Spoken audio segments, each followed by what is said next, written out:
그날 새벽 침실 문을 여는 순간 제 눈앞에 칼을 든 남자가 서 있었습니다. 저는 비명도 지르지 못했습니다. 그런데 그 남자가 한 행동은 제가 상상도 못한 것이었습니다. 칼을 바닥에 던지고 제 앞에 무릎을 꿇더니 눈물을 흘리기 시작한 겁니다. 죄송합니다. 정말 죄송합니다. 저는 그 순간 알 수 없는 전율을 느꼈습니다. 이 남자는 대체 누구일까요? 왜 저를 해치려다 무너져 내린 걸까요? 그리고 30분 뒤 경찰서에서 밝혀진 충격적인 진실. 그는 5년 전 제가 살린 사람의 아들이었습니다. 제 심장이 멈추는 것 같았습니다. 어떻게 이런 일이? 대체 무슨 일이 있었던 걸까요? 그날은 평범한 월요일 아침이었습니다. 남편은 해외 출장 중이었고 대학생 아들은 기숙사에 있었죠. 집에는 저 혼자뿐이었습니다. 새벽 4시쯤 화장실을 다녀오다가 거실에서 이상한 소리가 들렸습니다.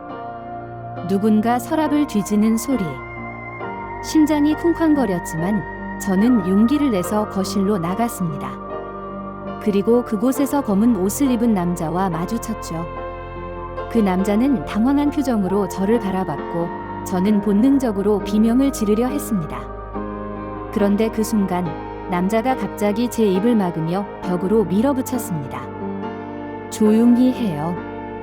소리 지르면 그의 손에 칼이 보였습니다. 저는 온몸이 얼어붙었습니다. 죽는구나. 이렇게 끝나는구나. 그 생각밖에 들지 않았습니다. 하지만 남자는 저를 해치지 않았습니다. 대신 제 손을 묶고 소파에 앉히더니 집 안을 뒤지기 시작했습니다. 저는 떨리는 몸으로 그를 지켜봤습니다. 그런데 이상했습니다.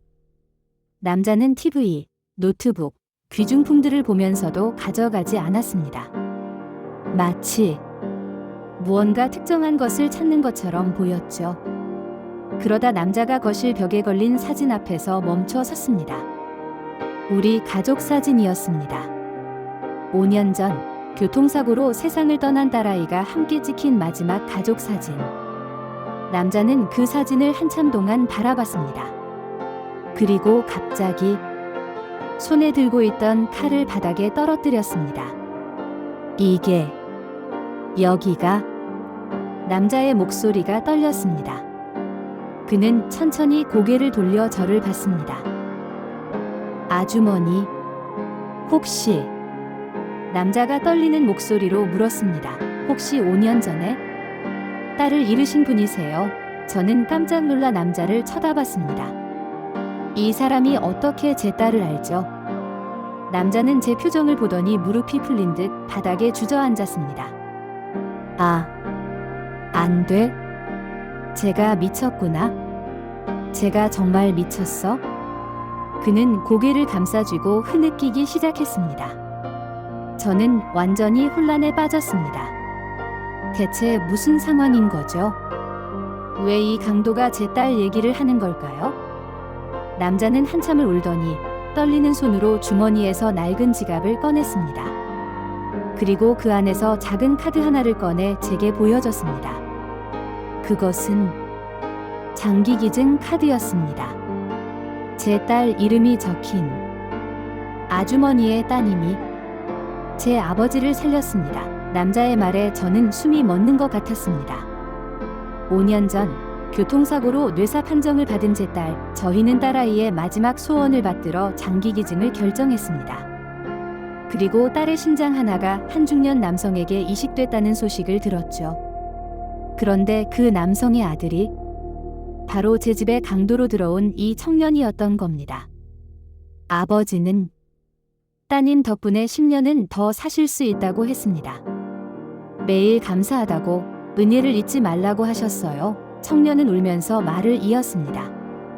그런데 제가 지금 은인의 집에 도둑질하러 온 겁니다. 저는 정말 인간 쓰레기예요. 그는 바닥에 이마를 박으며 오열했습니다. 저는 떨리는 손으로 제 입을 막고 있던 테이프를 떼어냈습니다. 그리고 조용히 물었습니다. 왜 이런 짓을 한 거예요? 청년은 고개를 들지 못한 채 대답했습니다. 아버지가 다시 아프셨어요. 이식받은 신장이 거부 반응을 일으켜서 투석을 받아야 하는데 돈이 없었습니다. 그의 목소리는 절망으로 가득했습니다. 어머니는 제가 어렸을 때 돌아가셨고 아버지와 단둘이 살았어요. 아버지가 쓰러지고 나서 저 혼자 생계를 책임져야 했는데 대학도 그만뒀고 일을 3개나 했는데도 병원비가 모자랐어요. 청년은 주먹으로 바닥을 쳤습니다. 은행 대출도 안 되고 친척들도 다 등을 돌렸어요. 아버지는 매일 고통스러워하시고 저는 점점 미쳐갔습니다. 그러다가 악마 같은 생각이 들었어요. 청년이 떨리는 목소리로 고백했습니다. 부자 동네 집에 몰래 들어가서 돈이 될 만한 걸 훔쳐야겠다고. 그래서 이 동네를 며칠 동안 돌아다니다가 오늘 이 집에 들어온 겁니다. 그는 손으로 얼굴을 감쌌습니다. 그런데 사진을 보는 순간 알아버렸어요. 아버지가 항상 품고 다니던 그 카드에 있던 이름, 그 얼굴. 제가 제 생명의 은인 가족한테 강도짓을 하려 한 겁니다. 저는 그의 말을 듣는 동안 눈물이 멈추지 않았습니다. 제 딸이 살린 사람의 아들이 이렇게 절망에 빠져 있었다니. 신고하세요. 청년이 말했습니다. 제발 신고해서 저를 잡아가게 해주세요. 저는 벌을 받아야 해요. 이런 짓을 하려고 한 저는 사람도 아니에요. 저는 한참을 침묵했습니다. 머릿속이 복잡했습니다. 이 청년을 경찰에 신고해야 할까요? 아니면 다른 방법이 있을까요? 그때 제 머릿속에 딸아이의 목소리가 들리는 것 같았습니다. 엄마, 도와줘. 이 사람들을 도와줘. 저는 깊은 숨을 쉬고 결심했습니다. 경찰에 신고는 안 할게요. 청년이 고개를 번쩍 들었습니다. 대신 조건이 있어요. 당장 병원에 가서 아버지를 치료받게 해요. 그리고 학교로 돌아가요. 제대로 된 인생을 살아요. 청년은 믿을 수 없다는 표정으로 저를 바라봤습니다. 하지만 돈이 없는데요.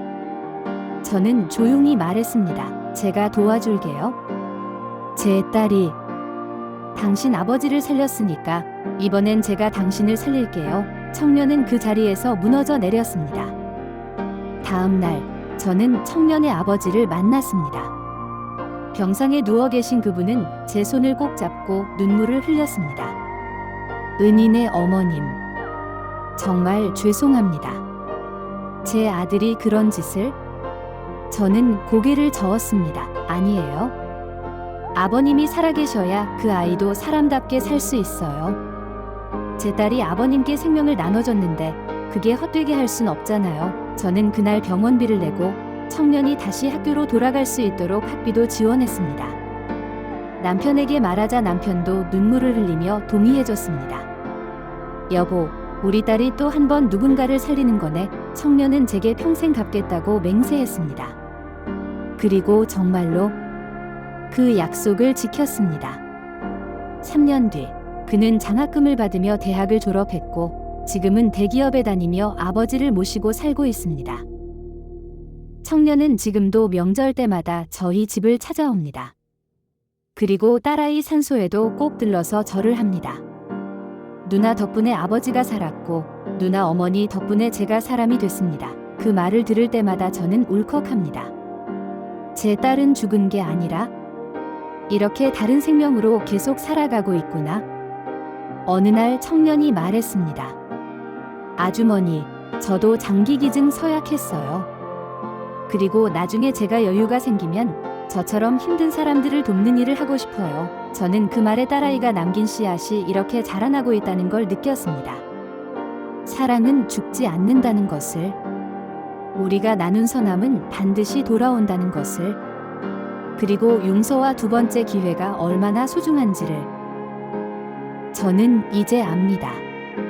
상처와 아픔 속에서도 우리는 선택할 수 있다는 것을, 복수를 선택할 수도, 용서를 선택할 수도 있습니다. 증오를 키울 수도, 사랑을 퍼뜨릴 수도 있습니다. 저는 후자를 택했고 그 결과 제 딸의 유산은 단 한 사람이 아니라 여러 생명으로 이어졌습니다. 딸아이 방에는 아직도 그 청년이 보낸 편지들이 가득합니다. 감사 편지, 성적표, 취업 합격 통지서, 그리고 최근에는 결혼 청첩장까지. 아주머니를 제 결혼식에 꼭 모시고 싶습니다. 어머니처럼 생각하고 있습니다. 저는 그 청첩장을 보며 또 울었습니다. 하지만 이번엔 슬픔이 아니라 기쁨의 눈물이었습니다. 제 딸이 살려준 사람의 아들이 이제 가정을 꾸리고 또 다른 생명을 이어갈 것입니다. 세상 사람들은 말합니다. 사람을 잃으면 그게 끝이라고. 하지만 저는 이제 압니다. 끝이 아니라 시작일 수도 있다는 것을. 사랑하는 사람이 남긴 것들은 우리가 어떻게 쓰느냐에 따라 독이 될 수도, 약이 될 수도 있습니다. 저는 제 딸의 죽음을 증오와 슬픔으로 묻을 수도 있었습니다. 하지만 저는 그것을 사랑과 용서로 피워냈습니다. 그리고 그 꽃은 지금도 계속 자라고 있습니다. 여러분도 혹시 힘든 시간을 보내고 계신가요? 용서하기 어려운 상처가 있으신가요? 저는 감히 말씀드립니다. 용서는 상대방을 위한 게 아닙니다. 바로 나 자신을 자유롭게 하는 것입니다. 그리고 그 자유 속에서 우리는 진짜 치유를 경험하게 됩니다. 제 딸 이름은 지은이입니다. 그리고 그 이름처럼 딸은 이 세상의 아름다운 것들을 계속 짓고 있습니다. 긴 이야기 끝까지 들어주셔서 진심으로 감사합니다. 다음 영상도 놓치지 마세요.